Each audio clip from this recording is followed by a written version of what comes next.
Well, on a canoe trip, when your canoe is loaded with all the gear, it's about as maneuverable as a freight train. So you're not going to be doing a lot of sporty moves. Start off with a nice conservative back ferry, choose where you want to go in the rapid. You can always pick up some speed later on. I thought we needed some credibility in terms of back ferrying in whitewater, so here's a picture of us back ferrying.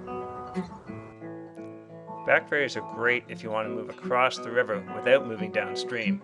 When you decide to do the backferry, put the brakes on,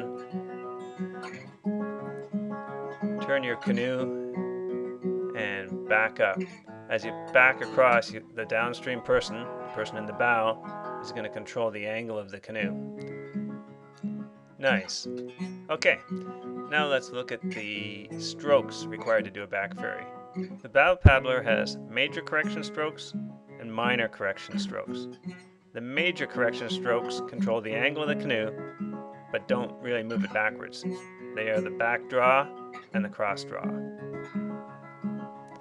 Here's a good example. Mark's doing a bit of a prize, he back paddles. Then I use a back draw to close the angle. On the back draw, really emphasize pushing out with your top hand to get your paddle at the correct angle so that it really bites on the water. To backferry in the other direction, use a cross draw. Push out with your top hand so that again your blade bites the water as the water moves past the canoe. The reverse J and the back sweep are called minor correction strokes because their main function is to move the canoe backwards with some correction. When you do the reverse J, at the end of the stroke, let your paddle rest against the gunnel as the water pushes on the back face of the blade.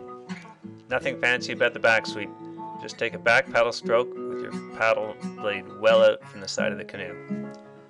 The stern paddler supplies most of the power in a back ferry. One trick you can use is to reach out into the eddies that you're passing by and sort of use them as anchors to slow the boat.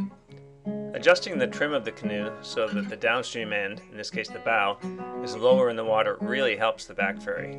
You can move some gear forward, and you can have the stern paddler slide up to the stern thwart.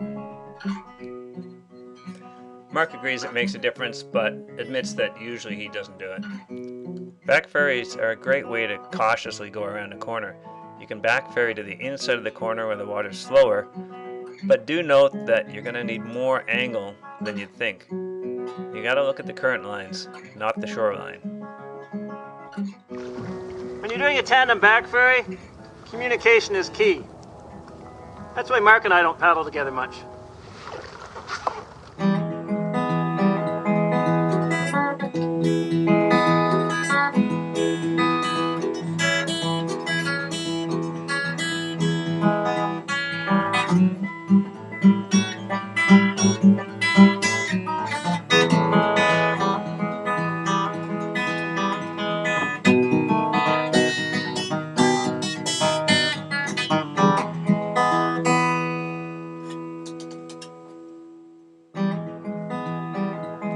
Want to learn how to paddle in a ski canoe? Go to MKC.